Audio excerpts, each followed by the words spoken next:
officiers, sous-officiers, militaires du rang, mes chers compatriotes, en cette date symbolique du 20 janvier, j'ai une pensée pour les pères fondateurs de notre vaillante armée et ceux dont les efforts nous valent la grandeur d'aujourd'hui. Il y a 65 ans, naissait l'armée malienne à la suite d'une décision politique forte du président Modibo Keïta de faire évacuer les forces étrangères restées après notre indépendance. Cette date anniversaire demeure donc un moment de communion entre le peuple et son armée. Plus qu'une simple commémoration, le 20 janvier est également un moment d'examen collectif, de conscience, de gratitude profonde à l'endroit de ces braves femmes et hommes qui portent avec honneur et constante les couleurs de la nation, tout en se dédiant à la défense du territoire et à la protection des personnes et des biens. J'ai saisi cette occasion pour m'incliner solennellement devant la mémoire des soldats tombés au champ d'honneur, à leurs familles. Nous exprimons la reconnaissance éternelle de la nation. Aux blessés, je souhaite un prompt rétablissement. Officiers, sous-officiers, militaires du rang, mes chers compatriotes, il me plaît de rappeler ici que l'armée continue d'encourager des succès sur les différentes théâtres d'opération. En effet, les réformes indispensables engagées au profit des forces armées et de sécurité nous ont permis de disposer d'une armée aguerrie et professionnelle, avec des capacités opérationnelles nettement améliorées. La création de nouvelles unités combattantes plus flexibles découle de notre volonté permanente d'adapter les potentiels militaires à la nature de la menace. Cette nouvelle posture constitue une avancée majeure, tant elle contribue à la consolidation du dispositif opérationnel existant, mais améliore également la gestion du cycle opérationnel au regard de l'intensité des engagements. Je salue les efforts du gouvernement pour le maintien du rythme d'acquisition des équipements indispensables au profit des différentes armées.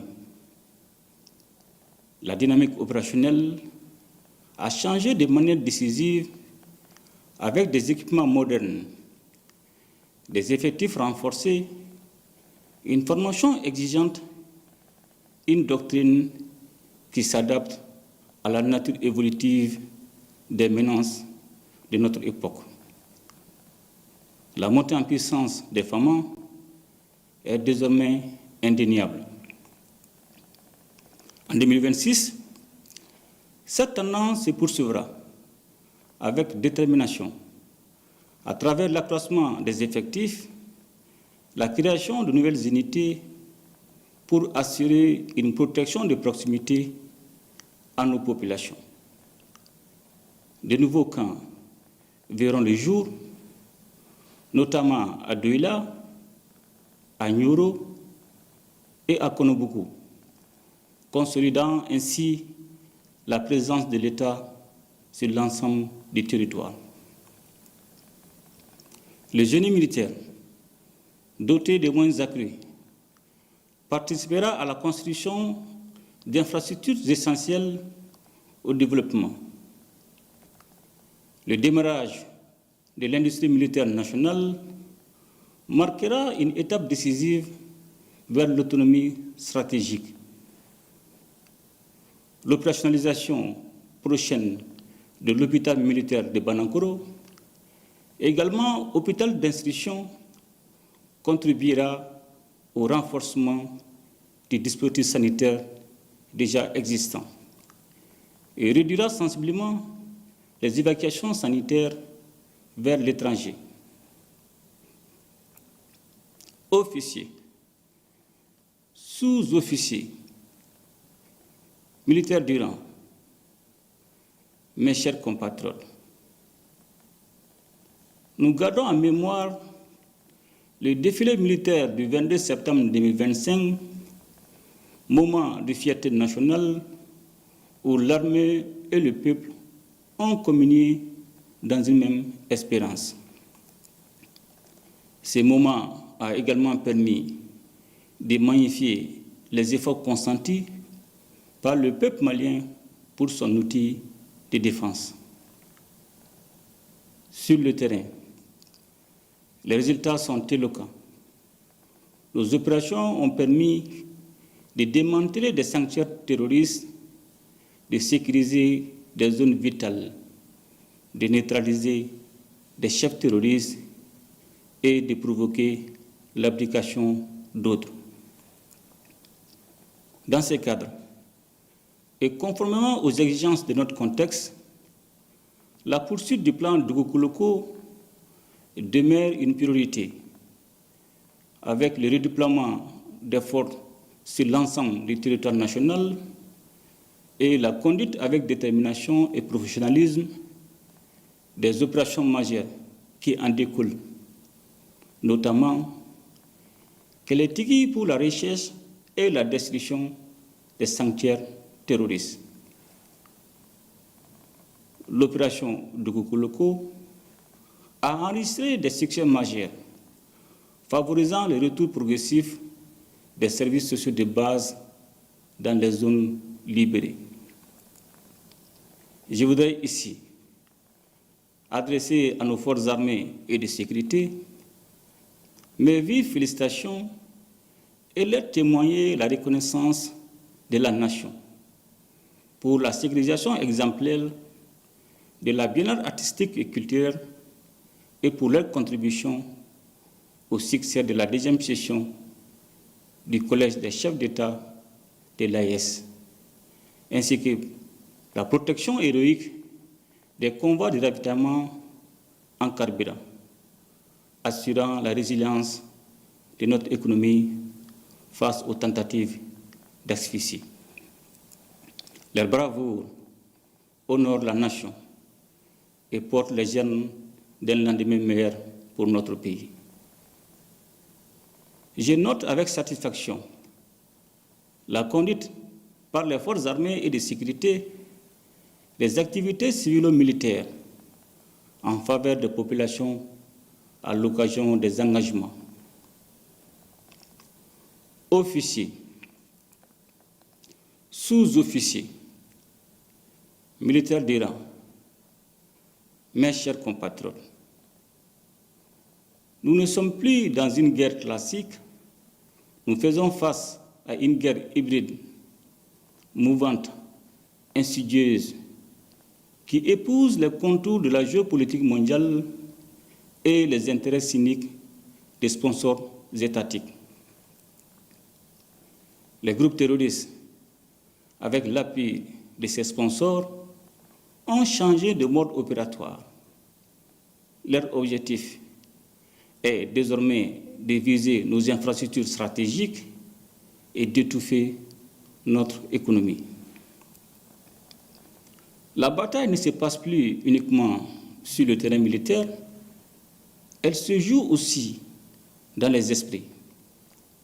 La désinformation, la manipulation, les campagnes de démoralisation sont devenues des armes transformant de fait les champs informationnels en un véritable théâtre d'opération. Face à cette nouvelle donne, notre armée s'est adaptée. Elle a renforcé son dispositif de communication en modernisant ses méthodes. Le renforcement des capacités de nos forces armées ne se limite pas à l'acquisition d'équipements. Il répond à une vision politique globale, celle d'un Mali fort, stable et souverain. La création d'une web TV et d'une radio au profit des femmes répond à une volonté politique forte, celle de parler directement à notre peuple, renforcer la confiance et mettre fin aux rumeurs et aux manipulations qui cherchent à fragiliser la nation dans ses fondements mêmes.